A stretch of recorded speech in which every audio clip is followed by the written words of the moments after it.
খুব ভালো একটা মেজাজ নিয়ে আপনি কিচেন রুমে চলে গেলেন এবং সেখানে আপনি চেষ্টা করছেন নতুন কিছু ট্রাই করার জন্য এবং আপনার পছন্দের খাবার আইটেম তৈরি করবেন। কিন্তু ঠিক সেই পর্যায়ে ঘটে গেল একটা বিপত্তি। কি হবে তখন? তখন তৈরি হবে আরেকটি নতুন রেসিপি। ঠিক সেই রকমই আজকের এই ডিম ঝুরা, মানে ঝুরা ডিম রেসিপি।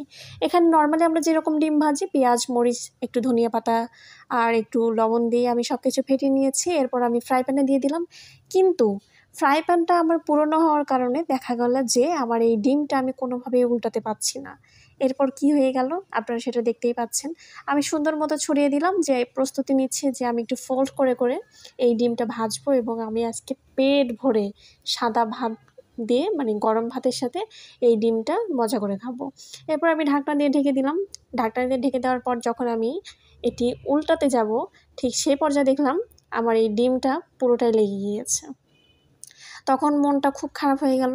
রাগ করে সবগুলো এলোমেলো করে দিলাম এবং এলোমেলো করে দেওয়ার পর একদম ভর্তা টাইপ হলো, মানে ডিম ভর্তা আপনারা যেরকম খান অনেকটা সেরকম হয়ে গেল। এটা ঝুরা ডিম। সেখান থেকে তৈরি হয়ে গেল আমার এই নতুন রেসিপি। আপনারা কারা কারা এই রেসিপিটি খেয়েছেন অবশ্যই জানাবেন। আর যারা যারা আমার মতো মেজাজি মানুষ রয়েছেন, এটা তাদের জন্য পারফেক্ট হতে পারে। যারা ধৈর্য কম তারাও কিন্তু এই রেসিপিটা ট্রাই করতে পারেন। আশা করছি একদমই নিরাশ হবেন না। তো কেমন লাগলো আজকের ভিডিওটা অবশ্যই কমেন্ট করে জানাবেন। ধন্যবাদ সবাইকে।